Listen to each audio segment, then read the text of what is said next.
अस्सलाम वालेकुम, मैं हूं सैयद ज़ीशान अजीज़। बिलाखिर 8 रोज़ बाद पंजाब हुकूमत ने होश के नाखून लिए और चकवाल सानिया के ऊपर जो सीसीडी के हाथों एक मासूम बच्ची का कत्ल हुआ उसके ऊपर लब कुशाई की। लेकिन लब कुशाई किन अल्फाज में की वो मैं आपके सामने रखूंगा, और सानिया साहिवाल के ऊपर कौन से अल्फाज इन्होंने इस्तेमाल किए थे वो भी डिस्कस करेंगे हम।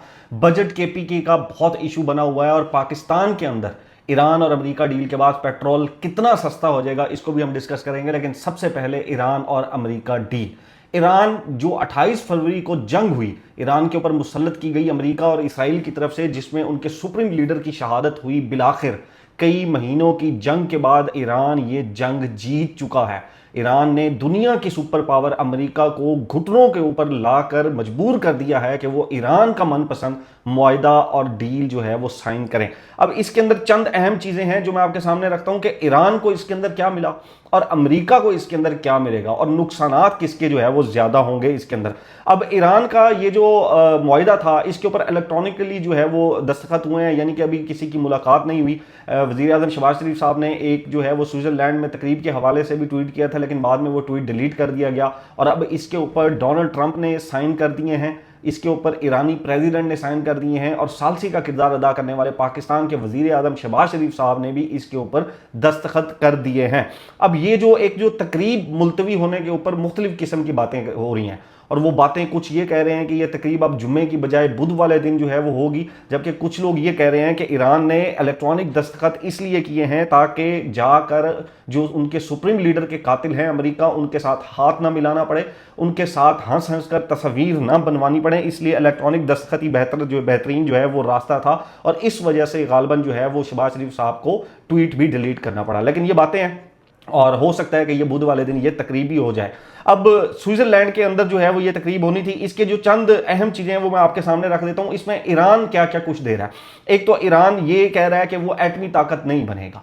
दूसरा, ईरान जो है उसको 300 बिलियन डॉलर मिलेंगे तामीर नौ की मद में, जितना ईरान का इस जंग में नुकसान किया गया है। तीसरा, ईरान आबनाए हम्स को खोल देगा और 60 रोज तक जहाजों से कोई टोल टैक्स नहीं लेगा। चौथा, लबनान समेत महाजों पर जारी जंग फौरी और मुस्तकिल बुनियादों पर खत्म होगी। यह भी ईरान की एक बड़ी सक्सेस है। 300 बिलियन डॉलर लेना भी बड़ी सक्सेस है ईरान की। और इसके अलावा अमेरिका और ईरान एक दूसरे की खुद मुख्तारी का ख्याल करेंगे और एक दूसरे के मामलात में दखल नहीं देंगे, यानी कि तू अपना काम कर, मैं अपना काम करूंगा। बहुत ही चौधरी बनने की जरूरत नहीं है अमेरिका को ईरान के मामलात में। ये एक बड़ी सक्सेस है ईरान की। उसके बाद अमेरिका और ईरान 60 रोज के अंदर मुफाहमती यादाश्त को मुस्तकिल मुआहदे में तब्दील करेंगे। फिर अमेरिका 30 दिनों के अंदर अंदर ईरानी बंदरगाहों पर नाकाबंदी मुकम्मल तौर पर बंद कर देगा, यानी कि जो अब नए हम्स और ईरानी बंदरगाहों के ऊपर नाकाबंदी की हुई है मेरीन फोर्सेस के जरिए, वो भी जो अमेरिका है वो अपनी फोर्सेस को वापस बुला लेगा। और उसके बाद यानी कि ये जो 28 फरवरी को जंग शुरू हुई, वहां पे जो पोजीशन थी 28 फरवरी से पहले, जो फौजें जहां पर थी, जहां जहां फौजें उतारी गई, मेरीन टाइम्स वहां पर उतारे गए, ये जो अब हम्स के अंदर भेजी गई, वो तमाम की तमाम वापस अपनी जो ओरिजिनल जगह है वहां पर चली जाएंगी। इसके बाद सबसे बड़ी जो कामयाबी है वो ये है कि अमेरिका ईरान पर आई तमाम पाबंदियां मुकम्मल तौर पर हटा देगा, जिसका शेड्यूल बाद में तय होगा। अफजूरदा यूरेनियम के मामले से निपटने तक ईरान के जौहरी प्रोग्राम से मुतल्लिक स्टेटस को मुकम्मल बरकरार रखेगा। अब ये बड़ा इंपॉर्टेंट पॉइंट है कि बिल्कुल आउट भी नहीं हुआ और बिल्कुल इन भी नहीं हुआ। इसके अलावा अमेरिका फौरी तौर पर ईरानी तेल और इससे मुतल्लिक माली व तिजारती बरामदात के लिए जरूरी छूट देगा।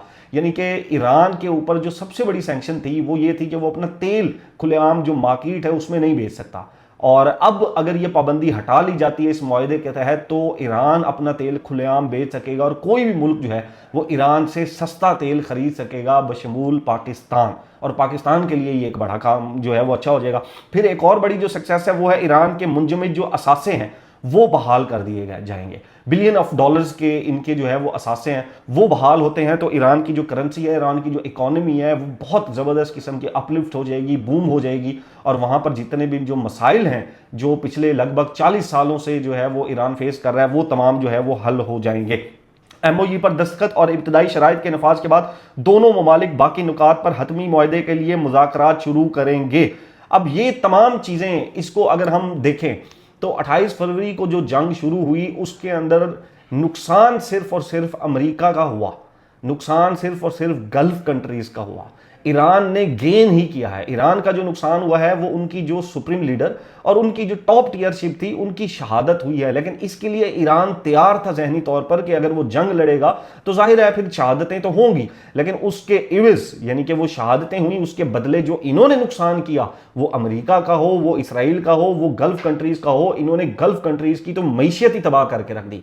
गल्फ कंट्रीज की टूरिज्म इंडस्ट्री इन्होंने तबाह करके रख दी, उनके ऑयल सेक्टर को इन्होंने तबाह करके रख दी, और दुनिया का 20% जो ऑयल कंट्रोल था, जिस रास्ते से जाता था, वो कंट्रोल करके इन्होंने ऑयल की जो रीढ़ की हड्डी थी उसमें एक ऐसी बड़ी जर्ब लगाई थी कि अमेरिका उसमें से निकल नहीं सका। अब ये जो डोनाल्ड ट्रंप साहब है, डोनाल्ड ट्रंप साहब कहते हैं कि जी मैंने ये जो डील है वो इसलिए की है कि पूरी दुनिया के पास जो है वो सिर्फ 4 हफ्तों का तेल रह गया था, यानी कि मैंने घुटने जो है वो ईरान के सामने इसलिए टेके हैं ताकि मैं दुनिया को बचा सकूं। ये भी अच्छी बात है। मैंने आपको पहले भी कहा था कि पाकिस्तान ने विन विन ट्रॉफी जो है वो दोनों को बना के देनी है। एक जंग है जिसके अंदर दोनों को यह बताना है कि आप वो जीते हैं। अगर मैं इस एमओयू को देखूं तो ये बड़ा जबरदस्त किस्म का एमओयू बनाया गया है और मेजॉरिटी जो है ये फेवर में जाता है ईरान के, यानी कि ईरान ये चाहता था कि उसके मामलात में अमेरिका जो दखल अंदाजी करता है वो ना करे, वो हो गया। ईरान ये चाहता था कि जंग में जितना नुकसान हुआ उसको पैसे दिए जाए, वो उसको मिल रहे हैं। ईरान ये चाहता था कि उसके ऊपर से ये जो पाबंदियां हैं, सैंक्शंस हैं, वो हटा दी जाएं, वो भी उसको मिल गया। ईरान ये चाहता था कि उसके जो फ्रोजन एसेट्स हैं, मुंजमद जो असासे हैं, उनको जो है वो डीफ्रीज कर दिया जाए, वो भी हो गया। अब एक पॉइंट बचा है जिसके अंदर, अब नए हम्स तो पहले भी खुली हुई थी, अब एक पॉइंट बचा है जो है न्यूक्लियर पावर का। वो उसके ऊपर भी कभी ना कभी कहीं ना कहीं बातचीत हो जाएगी। अगर ईरान की इकोनॉमी स्ट्रांग हो जाती है, वो अपनी एक बड़ी स्ट्रांग किस्म की आर्मी खड़े करने के अंदर कामयाब हो जाता है और बैक एंड के ऊपर वो न्यूक्लियर वेपन्स के ऊपर काम भी करता रहता है, तो किसी को नहीं पता लगना। चाइना और रशिया भी अगर इनका साथ दे देते हैं तो ये एक बड़ी बेहतरीन किस्म की जो सिचुएशन है वो इसके अंदर बन जाएगी। और इसके अंदर पाकिस्तान का जो रोल है वो नो डाउट बहुत जबरदस्त है। पाकिस्तान ने इसके अंदर जो रोल लिया है, इधर वो आप कहें वजीर आजम शहबाज शरीफ साहब ने लिया है या फील्ड मार्शल जो है वो आसिम मुनीर साहब ने लिया है, जिसने भी ये किया है, जिसमें फैसल वाडा साहब कहते हैं कि वजीर आजम का कोई ताल्लुक नहीं है, ये जो ड्राफ्ट है अपने हाथों से फील्ड मार्शल आसिम मुनीर साहब ने लिखा है, तो this draft is very welcoming for Iran. Iran के लिए कम से कम जो है वो विन विन सिचुएशन हो रही है, और अमेरिका के लिए यही विन सिचुएशन है कि वो इज्जत से इस जंग से निकल जाए, बजाय ये कि मजीद जलील और रुसवा। और गल्फ कंट्रीज को इस जंग के अंदर क्या मिला है? कुछ भी नहीं। गल्फ कंट्री का वो कपिल शर्मा कहता होता था बाबा जी का ठुल्लू उनको मिला है, और उनको कुछ भी नहीं मिला। अपनी मैशियत तबाह करके बैठ गए, टूरिज्म इंडस्ट्री अपनी तबाह करवा ली, अपना वो जो उनका एक औरा था कि ये सबसे महफूज तरीन ममालिक हैं वो तबाह करा के बैठ गए। फॉरनर जो इन्वेस्टर्स थे वो अपना पैसा लेकर निकल गए। प्रॉपर्टी के जो रेट्स थे वो 40-50% जो है वो नीचे आ गए। तो इससे बड़ा नुकसान तो हो ही नहीं सकता। फिर जो स्टांस लेते रहे, इसराइल के साथ जाकर मिल गए, उससे जो मुस्लिम दुनिया में उनकी बदनामी हुई वो एक अलग ही लेवल की चीज है। अब इस तमाम के अंदर पाकिस्तान को क्या मिलेगा? एक तो वजीर आजम साहब ने भी ये कहा है कि ये जो तेल की कीमतें नीचे आ रही हैं तो इसके ऊपर जो है वो जल्द अज जल्द जो इसके असरात हैं वो नीचे अवाम तक भी पहुंचाए जाएंगे। और जो वफाकी वजीर हैं उन्होंने भी ये कहा है कि इंशाल्लाह जुम्मे वाले दिन जो एनर्जी के जो वजीर हैं कि जुम्मे वाले दिन हम पेट्रोल की प्राइसेस जो है वो कम करेंगे। लेकिन सवाल इसके अंदर ये है कि ईरान के ऊपर से जब ये सैंक्शंस हटा ली जाती हैं तो क्या पाकिस्तान ईरान से पेट्रोल लेगा? अब ये तो ऐसे ही है कि हमने अपने हमसाये से एक दीवार से इधर से पेट्रोल लेना है, और अगर हमें इतना नजदीक जो है वो पेट्रोल मिल जाता है, और वो भी सस्ता तरीन पेट्रोल अगर हमें मिल जाता है, तो पाकिस्तानियों की तो इससे अच्छी मौज नहीं हो सकती। सस्ता तरीन पेट्रोल, और सबसे बड़ा इशू जो हमारा ये ऑयल स्मगलिंग का है ईरानी तेल का, वो भी हमारा खत्म हो जाएगा जब हमें सस्ता तेल जो है वो मिलना शुरू हो जाएगा। लेकिन सवाल ये पैदा होता है कि अगर हम सस्ता तेल ले लेंगे तो जो IMF को पैसे देने हैं वो कहां से देंगे? अब वो हमने महलात अशराफिया के, इनके बड़े बड़े गोल्फ कोर्स या इनके बड़े बड़े बिल्डिंग्स, इनके बड़े बड़े जो है वो बैरून मुल्क असासे बेच कर तो नहीं देने, वो तो कौम ने देने हैं, कौम के टैक्स के पैसे से दिए जाएंगे। वो कैसे दिए जाएंगे?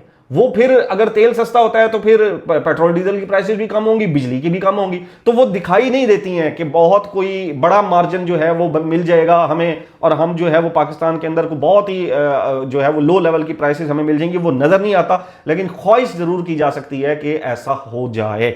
अब दूसरी जो है वो बिलाखिर पंजाब हुकूमत को 8 रोज के बाद चकवाल साने में जो CCD के हाथों बच्ची कत्ल हुई हानिया, उसके ऊपर लब कुशाई का मौका मिल गया। बिलाखिर 8 रोज के बाद मरियम औरंगजेब साहिबा जो हैं वो सीनियर वजीर हैं, उन्होंने लब कुशाई की और वो ये कहा, उन्होंने कहा जी ये एक हादसा है, ये एक हादसा है, ये डकैती से बचाने के लिए ये एक हादसा जो है वो CCD एहलकार के थ्रू जो है वो पेश आया, और इसके अंदर कोई जो है जिसको हम कहें कि जी कोई जानबूझकर इसके अंदर जो है वो फैक्टर नहीं जो है वो किया जाता, कोई बात नहीं की गई इसके अंदर के कत्ल क्यों हुआ, कोई बात नहीं की गई प्रोफेशनलिज्म के ऊपर कि गोली चलाने का इख्तियार किसने दिया, कोई बात नहीं कही गई कि भाई इनकी ट्रेनिंग कहां है, कोई इसके ऊपर बात नहीं कही कि उसको सजा क्या मिलेगी, कोई इसके ऊपर बात नहीं की गई। लेकिन अगर हम माजी में जाएं तो यही मरियम औरंगजेब साहिबा जो है वो साहिवाल सानिया जो हुआ था उसमें ये क्या लिखती थी, वो ये लिखती हैं कि साहिवाल में मासूम शहरियों के बेमाना कत्ल अफसोसनाक और काबिल रंज है। वालदैन का मासूम बच्चों के सामने बेरहमाना कत्ल जुल्म की इंतहा है। वालदैन के सामने वालदैन का मासूम बच्चों के सामने जो है वो कत्ल हुआ, वो बेरहमाना कत्ल है और जुल्म की इंतहा है। पंजाब हुकूमत वाकई की फौरी तहकीकात कराए और मुलविस पाए जाने वालों को सख्त से सख्त सजा जो है वो देनी चाहिए। अब सवाल यह है कि सानिया साहिवाल में बच्चों के सामने जो वालदैन को कत्ल किया गया वो बेरहमाना कत्ल और जुल्म की इंतहा था, लेकिन यहां वालदैन के सामने जो बच्ची को का जो है वो कत्ल किया गया वो महज एक हादसा था। मतलब आप अंदाजा करें कि सियासतदान जब इनकी अपनी हुकूमत होती है तो अपोजिशन को ये किस तरह रगड़ा लगाते हैं कि तब एक ये जुल्म जो है वो कहर टूटा तो तब ये कहा गया कि बेरहमाना कत्ल है और जुल्म की इंतहा है, आज ये कहा जा रहा है कि ये एक हादसा था। यानी कि अब बच्ची जो है वो वालदैन के सामने कत्ल हो गई, ये हादसा है। मैंने आपको पहले भी कहा था कि 8 रोज के बाद इनको ये जो है वो किसी ने कहा है कि खुदा का वास्ता है बोलो इस पे। मरियम नवाज शरीफ साहब ने मोरल हराम का जो है हराम का इजलास किया, नहीं बोले, बजट इजलास के अंदर गई, एक स्टेटमेंट नहीं दी, एक स्टेटमेंट नहीं दी। आज 8 दिन के बाद जो है वो लबकशाई की और वो सिर्फ ये की कि जी ये जो है वो एक हादसा है। और इस बच्ची की जो पोस्टमार्टम रिपोर्ट है ना वो मेरे पास कल आई थी, ऑनेस्टली मैं उसको पढ़ नहीं सका था। 11 इंजरीज थी बच्ची को, कोई ऐसा ऑर्गन नहीं था बच्ची का जो ठीक हो। इतना बेरहमाना तरीके से उसका कत्ल किया गया, इतनी बेरहमाना तरीके से उसके ऊपर जो है वो गोलियां बरसाई गईं, आप इमेजिन नहीं कर सकते हैं। वो पोस्टमार्टम रिपोर्ट अगर आप पढ़ें, वो डिफरेंट जो आउटलेट्स हैं उन्होंने, न्यूज आउटलेट्स हैं उन्होंने वो पब्लिश की हुई है, आप वो पढ़ नहीं सकेंगे कितनी बड़ी जुल्म की इंतहा हुई है उस बच्ची के साथ। लेकिन उसके अंदर कोई अकाउंटेबल नहीं है। वो आए हैं, सीसीडी भी आए हैं, उन्होंने कहा जी हमसे गलती हो गई है, हमसे जी गलती हो गई है। 4 एहलकार, उनके वालिद साहब बताते हैं कि 4 एहलकार हमारे पीछे आए। वो जितनी भी गोलियां चली वो एक एहलकार ने चलाई थी? नहीं, वो 4 एहलकार गए थे, 4 एहलकार ने जो है वो उनके ऊपर वो जुल्म किया, लेकिन दफात 1 एहलकार, अरेस्ट 1 एहलकार। और उसके साथ भी वही होगा जो सानिया साहिवाल वालों के साथ होगा। अदालत के अंदर गए थे, वहां से उनकी जान छूट गई थी और बात उनकी जो है वो खत्म हो गई थी। बहरहाल अब ये खैबर पख्तूनख्वा के अंदर जो है ना वो बजट ने एक अजीब किस्म की जो है वो सिचुएशन बना के रखी हुई है।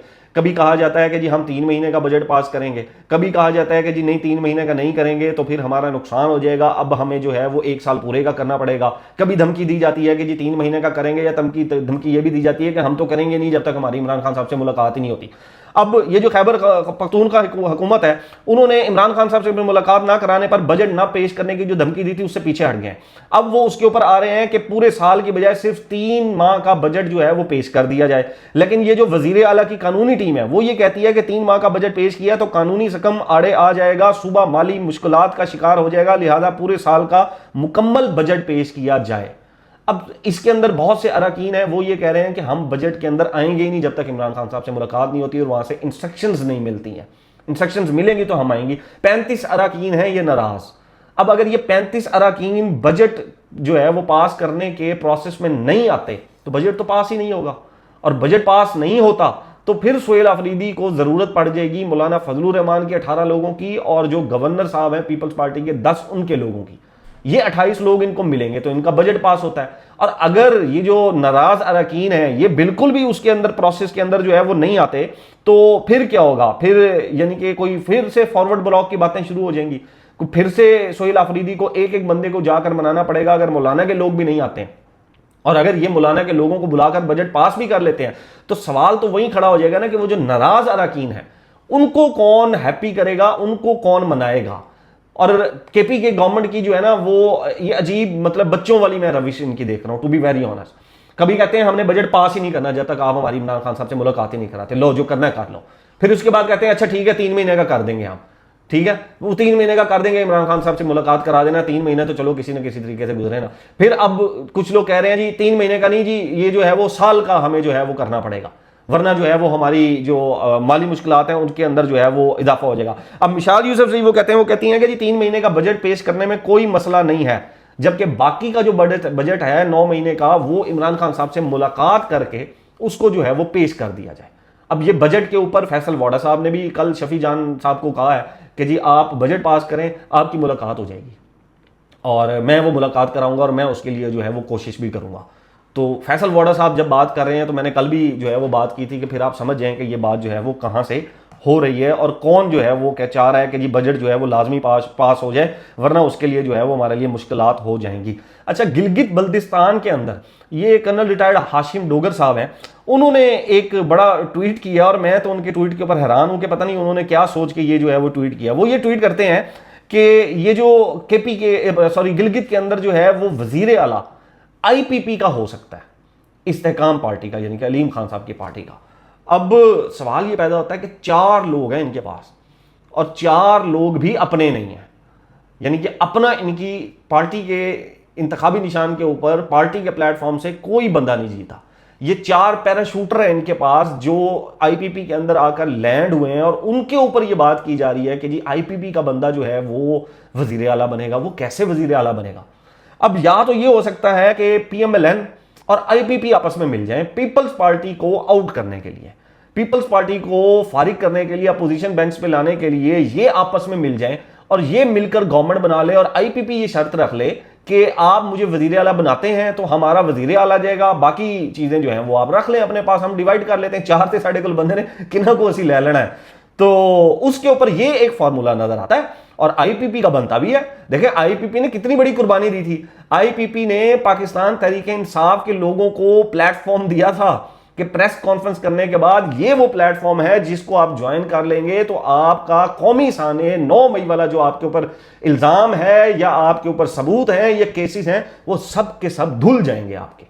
इससे बड़ी कोई जो है वो आप बताएं कि इतना बड़ा उन्होंने जो है वो वसीला बने ये उन लोगों के लिए। और हमने देखा फवाद चौधरी भी गए उसके अंदर, हमने बहुत से लोगों को देखा, चौहान साहब भी हमने देखा उसके अंदर गए, गालबन फिरदौस आशिक अवान साहिबा भी उसके अंदर गई थी, फिर गालबन जो है वो जैदी साहब भी उसके अंदर गए थे। बहुत से लोग ये जो पीटीआई के हैं इन्होंने आईपीपी को ज्वाइन किया था और इनके गुनाह धुल गए थे। हमने देखा था कि फिर इनके ऊपर मुकदमात नहीं हुए, फिर ये जेलों के अंदर नहीं गए, फिर अब ये बाहर जो है वो कर रहे हैं। तो इतनी बड़ी कुर्बानी देने वाली पार्टी को अब अगर एक जो है वो सूबे का वजीर आला भी ना बनाया जाए तो ये कितनी बड़ी ज्यादती होगी अलीम खान साहब के साथ, उनकी पार्टी के साथ। मतलब बड़ी मुश्किल से 4 पैराशूटर उन्होंने लैंड करवाए इनके ऊपर, जो तासुर मिलता है कि उनकी वजह से यहाँ पर वो लैंड हुए और एक पार्टी जिसको वहाँ के लोगों ने मैंडेट नहीं दिया वो 4 पैराशूटर लेकर अगर वजीर आला बन जाती है तो जमहूरियत में जो पाकिस्तान का जो जमहूरी निज़ाम है इसके ऊपर इससे बड़ी थप्पड़ और इससे बड़ी इसकी जो बेइज्जती है वो नहीं हो सकती कि एक जमात कोई सीट नहीं जीती लेकिन 4 पैराशूटर लेकर दूसरी जमात के साथ मिलकर तीसरी जमात को रगड़ने के लिए अपना जो है वो वजीर आला बना लें। अब तक के लिए इतना ही। नेक्स्ट व्लॉग तक अपना और अपने चैनल का ख्याल रखिएगा। अल्लाह हाफिज़।